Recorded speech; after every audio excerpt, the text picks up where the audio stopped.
As someone who'd been wanting real-time battles in an official Pokemon game for over a decade, I absolutely loved Pokémon Legends Z-A. But as an even bigger fan of the concept and world built in Legends Arceus, I can't be the only one that was left just a little disappointed that Z-A didn't take place in the past as well. But what if I told you there is a Pokemon game out there that does take place during the Great Pokémon War, showing us firsthand what led to the conflict in Kalos and why the big man AZ did what he had to do. This is Pokémon Z. Based off the name, you'd probably expect this to be a sequel or definitive edition of Pokémon X and Y. But this fan game is actually a lot closer to what I'm sure many imagined when they first heard we were getting a Pokémon Legends Kalos, taking place 300 years before the events of X and Y, which definitely confused me at first because we all know the meme says it's been 3,000 years, not 300.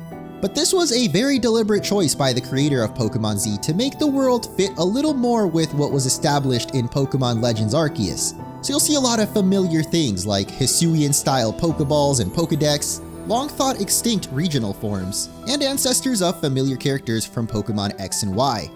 This game was originally developed entirely in Spanish by a content creator known as Eric Losty, known for creating a few other beloved fan games like Pokémon Opalo and Pokémon Añil. Y aunque yo soy completamente bilingüe, I know most of my fan base isn't, so thankfully the game has been fully translated into English by another fellow Pokemon content creator. So huge shout out to Ryzen, who's translated and showcased a whole bunch of other Pokemon fan games. And also big shout out to Eric Losty, of course, for creating this game. You can check out his YouTube channel in the description, where he's actually begun showcasing his next project, Pokémon Ocre.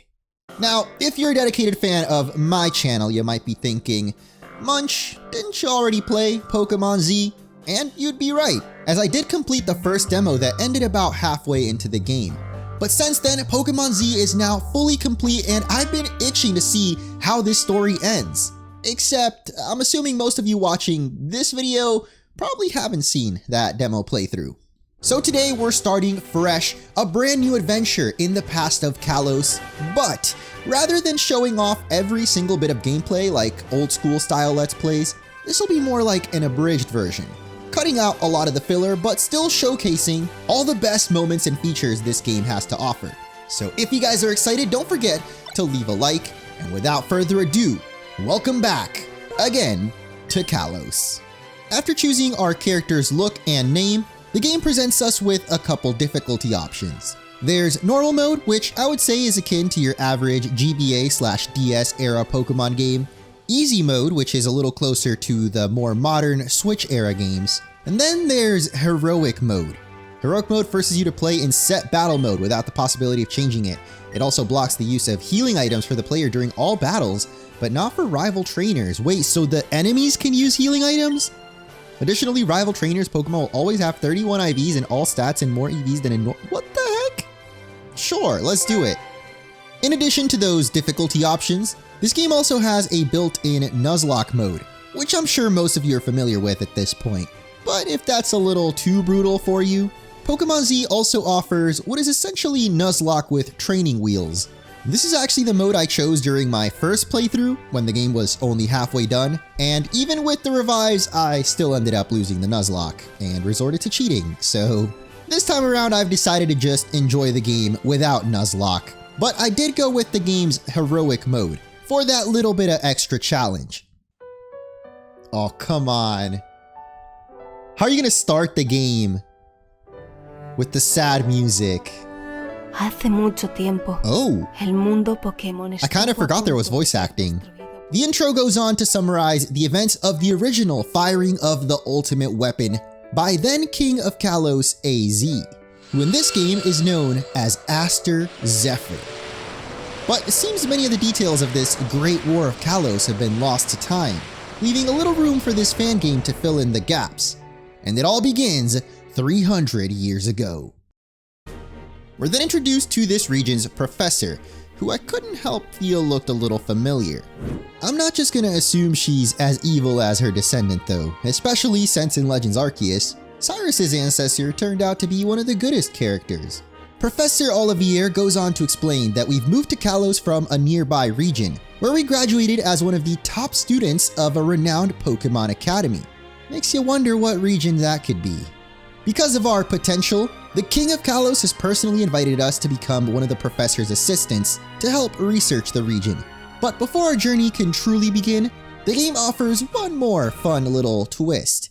Already we have a very interesting choice here because we get to pick which region starters we want. And I believe, oh, there's no Hisui. I thought maybe we could pick the Hisuian starters.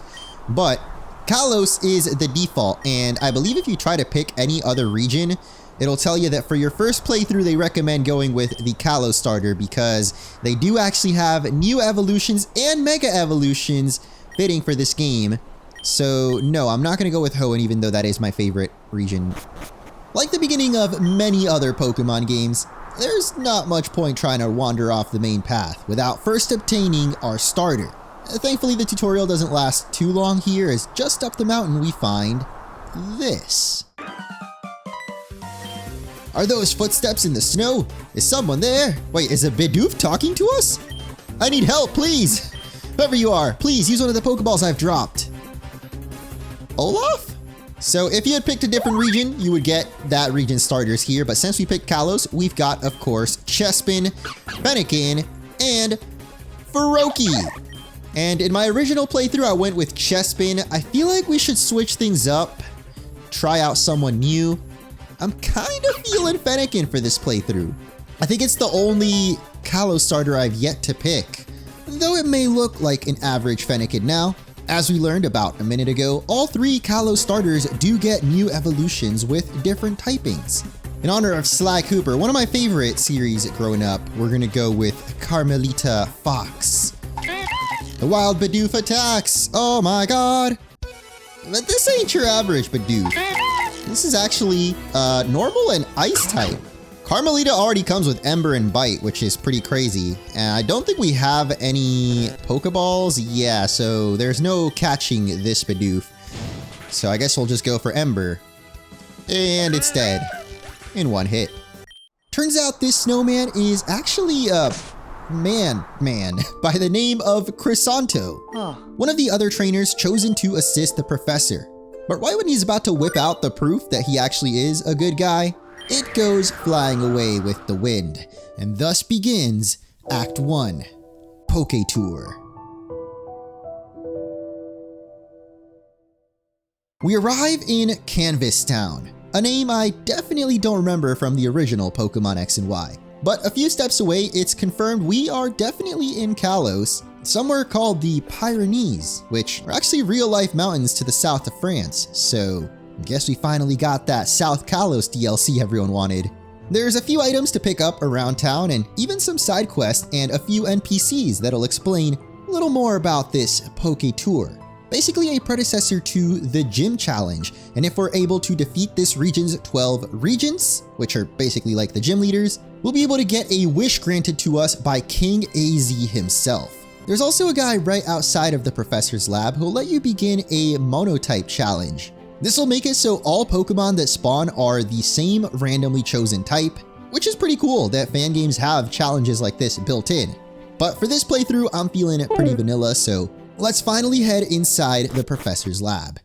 Well, it seems there's no one here. Have we arrived too early? To be honest, I'm a bit nervous. Professor Olivier is a towering authority in the field of Pokemon alchemy and... Oh frick, what is that? What kind of Pokemon is that? Just then, Professor Olivier walks in, and in case it still wasn't clear who she's supposed to be an ancestor of, we're welcome to the Flare Laboratory. But after a bit of banter between the professor and our new rival, the two head outside to prepare for our first rival battle, leaving us alone to ransack the lab, where we find some pretty peculiar items. Most of them I found were categorized as ingredients in the bag.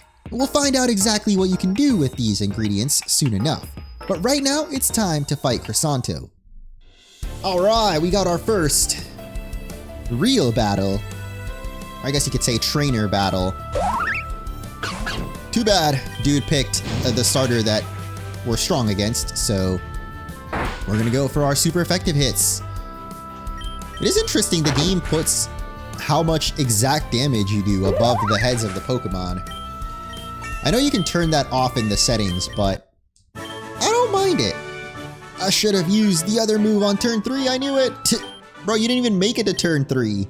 Professor, in the letter you sent us, you mentioned there'd be 3 students, but I see the third one hasn't shown up. Did you cut the number of spots?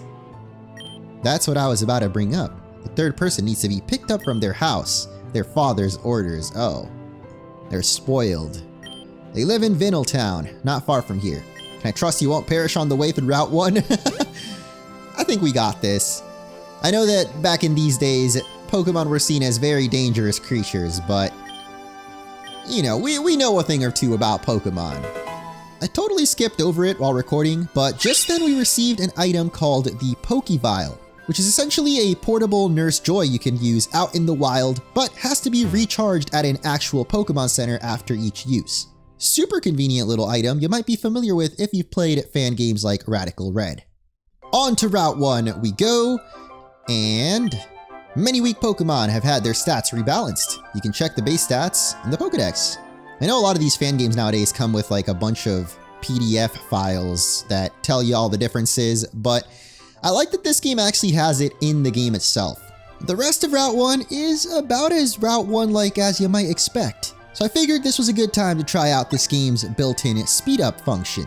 And as someone who's way too used to playing Pokemon games on emulator nowadays, I really appreciated this. The king forced us to raise wages for the peasants, so we started hiring Pokemon instead. Oh no. Even in the Pokemon world, the humans are getting replaced. Not by AI at least, but still. Jobs being lost left and right. What do we got in here? Is this Mr. Merlot? Look at how those Pokemon trample the grapes. It's a pleasure to watch. Wonder if they could step on me some.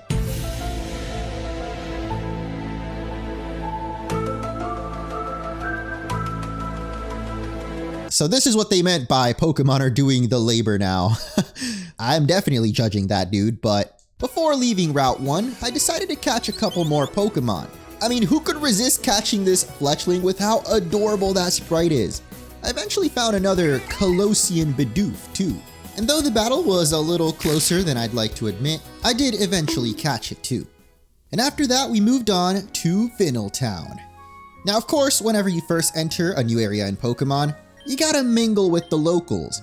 By that I mean, break into their houses and hope they'll give you some items. Solve my riddles, okay.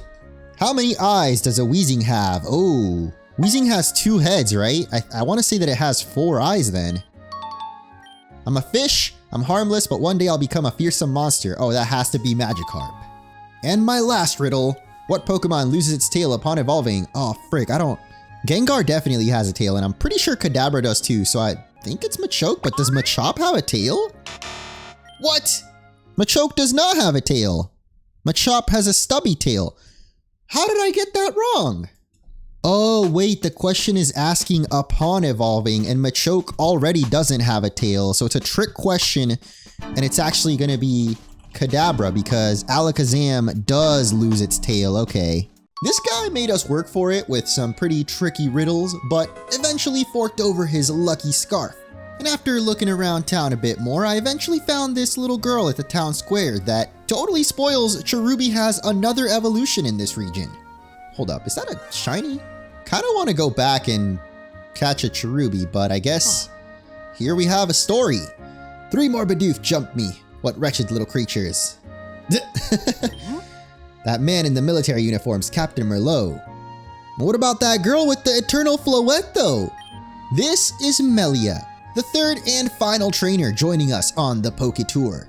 And after a brief recap of the 12 regions we need to defeat, the professor tells us where we can find the first one. Last but not least, I'm giving each of you a Pokemon encyclopedia. There's no Pokedex yet. Oh, never mind. The names of these cities so far were definitely throwing me off, so I decided to take a look at the map and immediately confirmed we do in fact start this adventure in South Kalos. This area was hinted at since way back in the original X and Y, then speculated as potential DLC for Pokemon Scarlet and Violet, and again with Legends Z-A taking us back to Kalos, but of course didn't end up happening and probably never will in an official Pokemon game. So for the most part, they're the locations that we're used to from X and Y, but there's a couple of new towns because of course there's 12 gyms now instead of just 8. And it looks like we can actually fast travel even right from the get-go. That's kind of crazy. What does a compass do? Oh, I was wondering because I did vaguely remember this from the first time I played.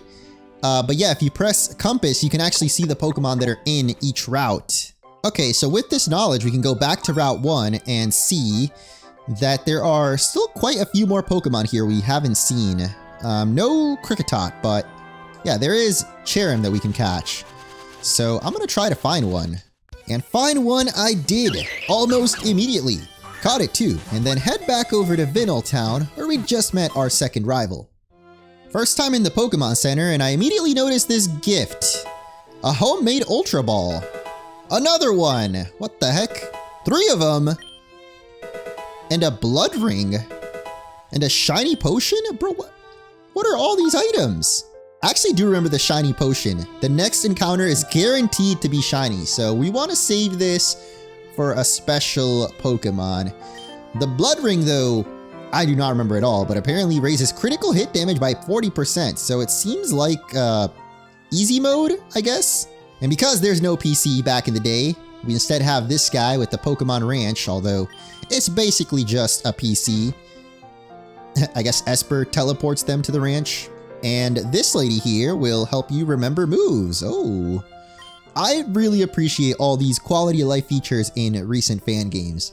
And though Carmelita didn't exactly have any good moves to relearn, looking around town I did find a couple more useful items, including the old rod from this pirate lady, which I immediately put to use in the nearby pond, expecting nothing more than a useless Magikarp, but to my surprise ended up finding a Marill. What the heck, why is it using an Ultra Ball? The little icon showed a Pokeball, but it just used one of my... Come on, man. I would later find out these homemade type of Pokeballs are actually even more effective than the regular kind. And the Marill I caught didn't even have huge power, so definitely F's in the chat for that one. Let's make sure not to waste our other homemade Ultra Balls at least.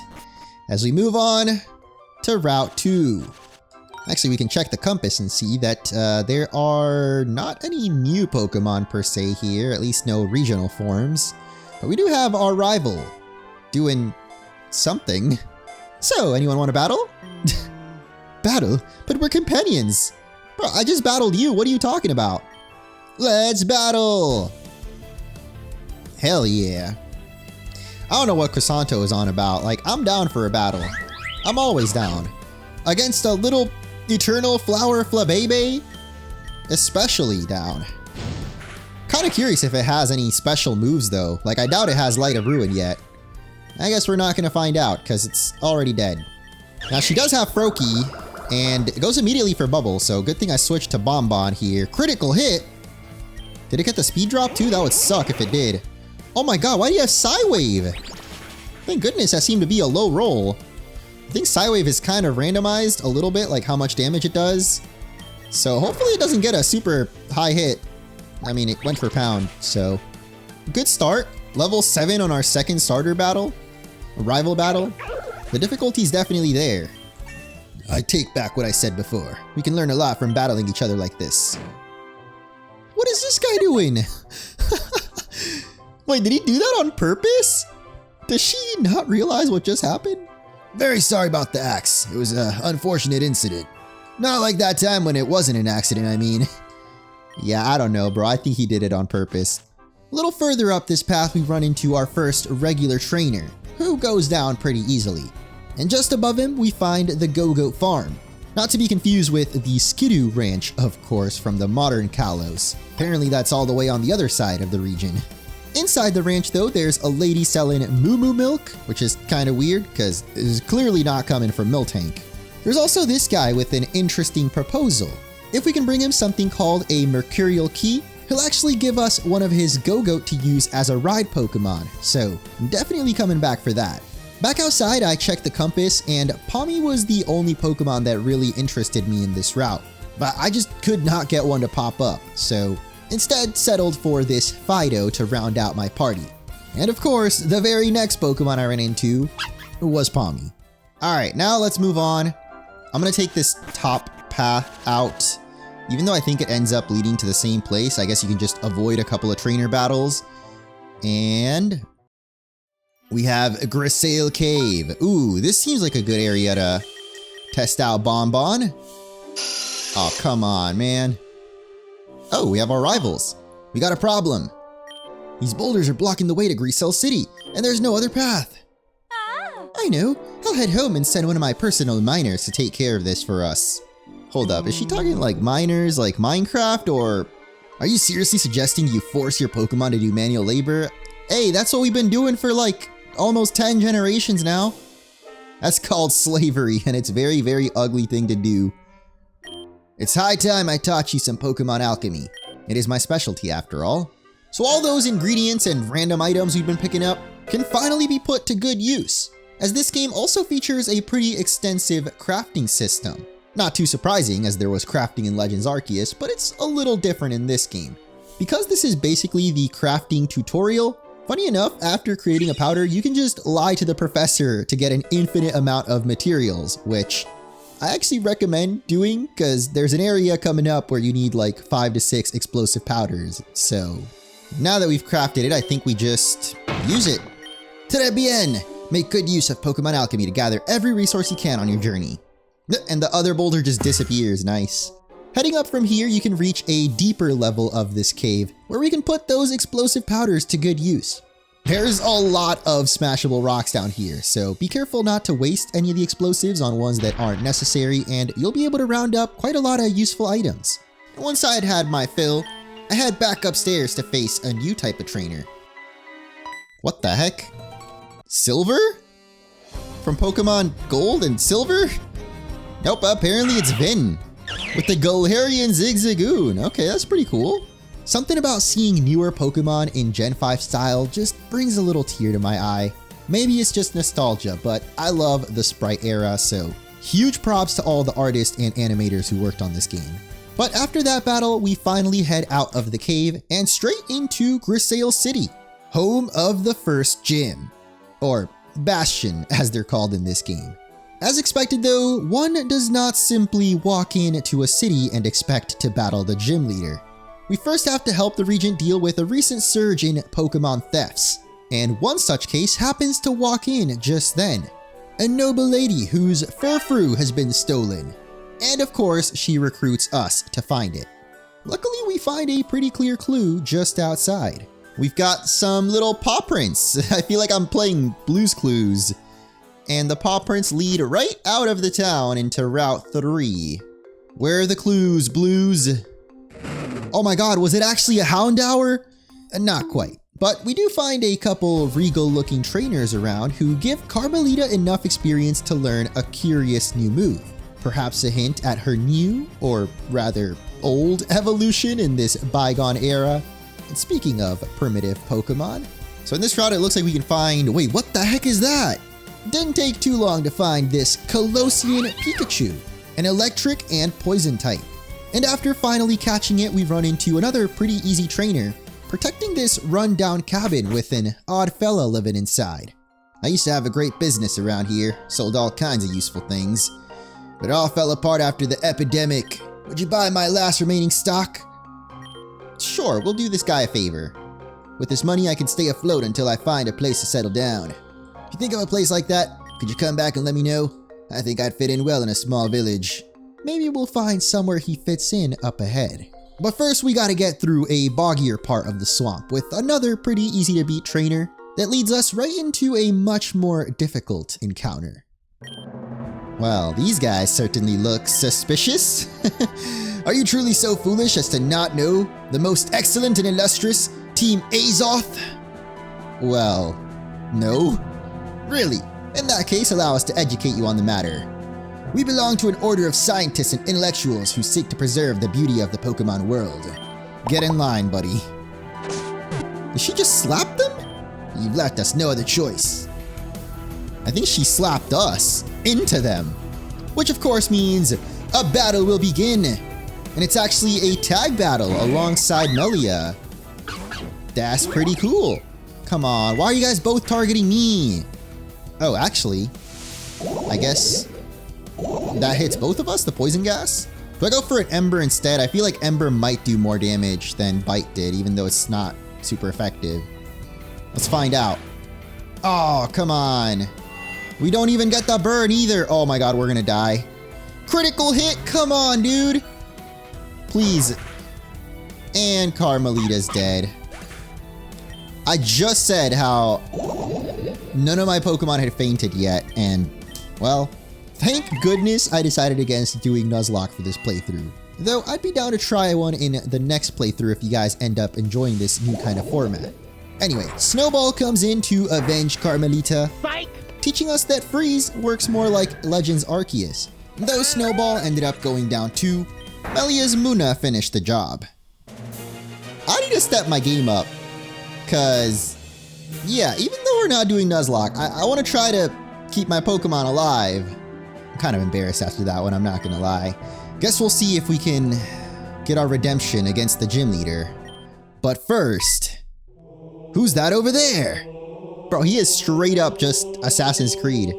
We'd better not stand here staring at him. He gives me the creeps. We need to keep looking for Furfrou. What? So we're just gonna pretend like that guy's not there? We can literally see his little feet. And Absols. We don't have Rock Climb though, so we can't go say hi.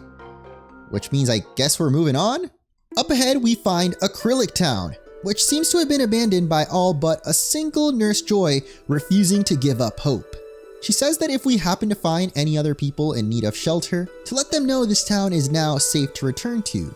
And if you remember, we had just met a guy that fits that exact description, but I'm not so sure she's right in assuming this town's back to normal, cause right outside we find this. The heck? Oh my god! Why did it do that? Why is it shining? Furfrou never hurt people. They're pure fluffy bundles of love. Well, not this one. Of course, it's probably just scared. My technique from last time should do the trick. Don't be scared, sweet Furfrou. Bruh. Just slapped her silly. And now it's coming after me. Oh god. Furfrou's stats rose. Yo, wait, what? It's a 2 versus 1. What does this mean? Also, it has a weird status ailment. Does that mean we can't paralyze it? I kind of still want to try it just in case. Oh my god, what is that damage? And we do nothing to it. Oh yeah, I don't know if I mentioned, but since we picked heroic mode back at the start, that means we actually can't heal during trainer and other important battles like this one. Thankfully, Furfrou, for whatever reason, decides to just stop attacking us for the next few turns. What the heck? Furfrou is losing light. What does that mean? We wouldn't get to learn exactly what it was in this battle, as one more quick attack ended its whole existence. And I am not exaggerating. Oh no! It's really sick! What should we do? Give it a potion! What is this music?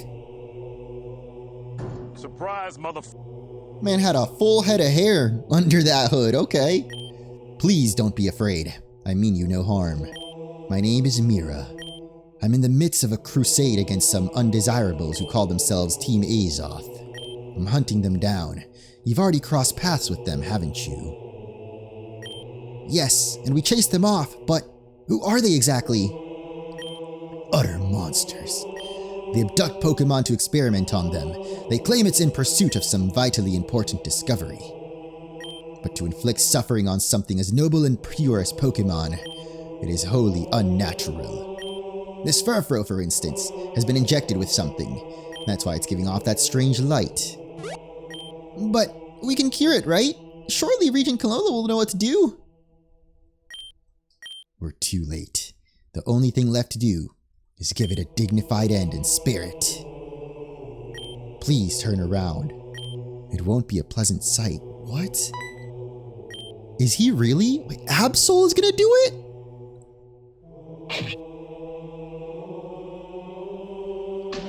It just turns into light? Bro, that is messed up. Oh my god, he was crying. I've never seen a Pokemon. I mean, I thought they couldn't. We need to get back to Grisaille City and tell Madame Canola everything. Yeah, I mean, we've definitely seen instances of Pokemon dying before. I mean, there's the whole thing with Cubone's mother, so obviously Pokemon can die. I don't know, I've always been curious, what exactly does it take for a Pokemon to die, not just faint? Is it just old age? Can you keep a Pokemon inside its Pokeball to prolong its life forever? These and many more questions will be answered eventually, I hope. But with that taken care of, we can now explore the southern part of this abandoned town. Discover a very interesting held item. Spiked Knuckle. Contact attacks have a 30% chance to cause bleeding, so if a Pokemon's bleeding, they have a bigger chance of getting crit. I would feel weird putting this on my Pokemon though. Kinda similar to the Blood Ring that we found, increases crit chance. I don't know, man, that just seems like foul play? Not literally like the move foul play, but you know what I mean, like it's kinda evil. At the beach nearby, we find another new item in front of this Shadow Lugia statue, which makes you wonder if Shadow Pokemon will actually appear in this game. I mean, we have some kind of light status, so imagine the opposite's gotta exist. But as for this Vigor Cap we picked up, it's kinda like the Gritstones from Legends Arceus, raising a Pokemon's IVs in a specific stat. In the Vigor Cap's case, HP. I like that the game shows EVs and IVs just straight up, especially with the challenge mode. You know, making it so enemies have EVs and IVs apparently.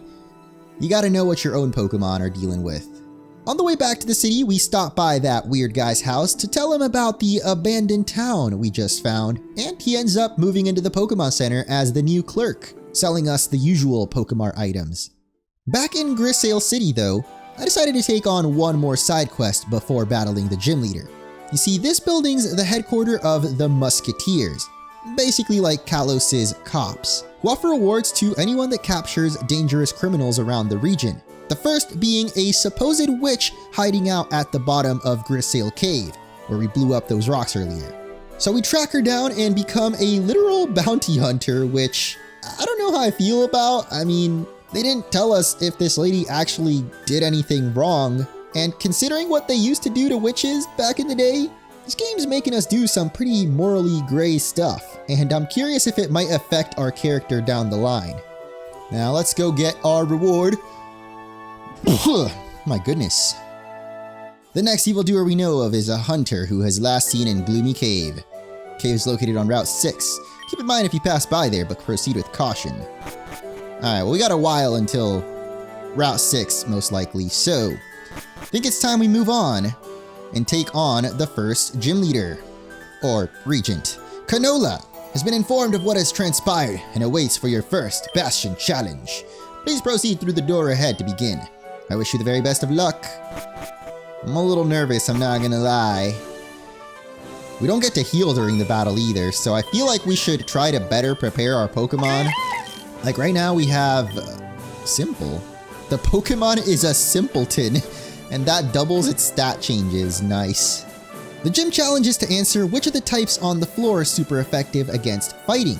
Answer correctly and the trainer will slightly hold back, making the battle easier. But learning that they specialize in fighting type, I knew Fido needed all the training it could get, and opted to face the harder versions of these trainers instead, which didn't actually end up being all that tough. Alright, let's take on the gym leader. Or I guess, regent. I like this. She got a little arena with a bunch of musketeers that don't talk. At least Kricketot talks, I guess. There you are. I was a little unfair to you before, you know? I didn't have much faith you'd succeed in the mission I gave you and your friend. But as regent, I believe it's my duty to sift out diamonds in the rough like you from the challengers who don't measure up. Shall we proceed? I mean, the fact she's got a couple of Keldeo statues in the back making me a little bit nervous. But let's do it. Life always triumphs over death, strength over weakness. And for a Pokemon trainer, the journey will always matter more than the destination. Never forget the battle you're about to fight, Muncho. I shall be the first obstacle in your long journey. On guard! Wait, she just brought out a sword. I thought we were fighting Pokemon. And she starts off with a Krogunk. So I actually went with Carmelita because I want to save Easy Bake in case, you know, her final Pokemon, I'm assuming, is going to be Kricketune. I don't know if I should go for a Howl actually, because I didn't even do half of our health. But then again, if it does a critical hit, that would be pretty bad. I'm gonna risk it though. Howl at the moon. And we get, no! Critical hit! I literally just called it, man. Are you kidding? Why did I risk the howl, man? I mean, I guess I just was not expecting a critical hit right there. That really sucked. At least Brave is gonna get the vengeance. But overall, this hard mode is not going too hot so far. And I kind of wanted to challenge myself to see if we could beat this without, or I guess with the same amount of Pokemon as the gym leader, which is 3 in total. So we're gonna go with Easy Bake here and just hit the covet. Oh my god, you gotta be kidding me. So I don't get to use potions, but she gets to use potions. We steal the Muscle Band though, which I think powers up fighting type moves. Or does it just power up physical moves? Wait, it doesn't tell me what the item does. Okay, I think it powers up physical moves, which Covet is a physical move, so we just gotta survive the Rock Tomb here. Hopefully not get the speed drop. Oh my god, come on. Alright, well, Meditite is down, but we did get our speed drop, which is not great. And we're playing on set mode. Yup, it's gonna be Kricketune as her final Mon. If you don't keep your head on straight, you'll end up turning that Pokemon against yourself. Let's go! Oh god, oh no, I feel like we're gonna get one shot here. Pounce is not very effective, so maybe with the Muscle Band, we get our speed dropped again, and we don't even do more than half of its HP. Okay, so we're definitely not gonna be able to beat her with just 3 Pokemon. My hope is that maybe Fido actually is faster than this Kricketune. Probably not, but, or we can do a Thunder Wave maybe. Oh, we're probably not dead. Okay, wait a minute.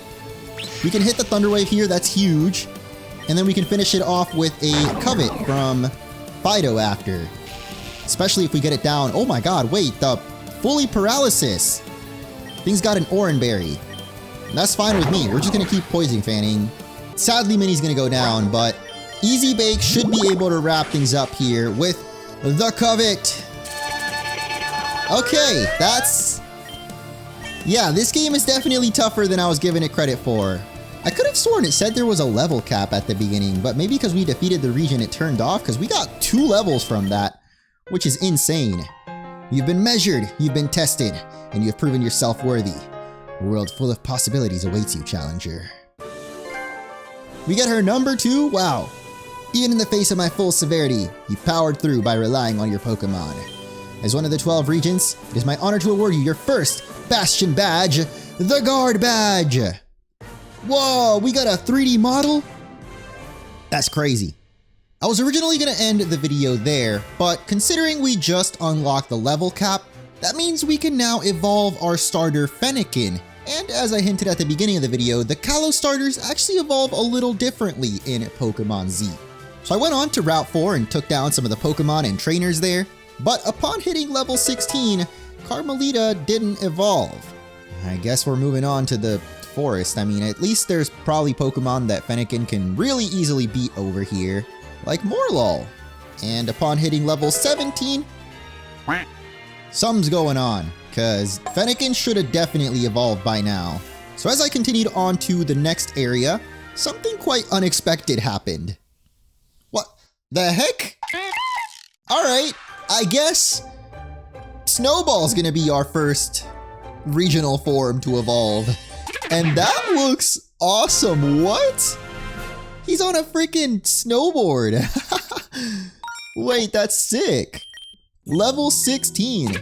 We got Kalosian B Barrel. Still a simpleton, but he looks cool while doing that. Brave also evolved. Surely this means next is Fennekin, right? We're literally right there. Just gotta knock this Skitty out. Come on, Carmelita. Show me. Evolution. Yes! Level 18. Mon Dieu! We're gonna get our Braixen. Question is, does it look different? And the answer is yes. What? So this is actually new to the final complete version of Pokemon Z, as previously the middle stage evolutions looked like they always have, but now you can see Carmelita looks totally different as a Braixen. So if you want to see what the other Kalos starters look like, you'll have to stay tuned for the next episode. If you guys enjoyed, don't forget to leave a like and let me know what you think of this format. Do you prefer it over more traditional gameplay? If you want to see more of Pokémon Z, let me know in the comments below, and I'll catch you in the next one.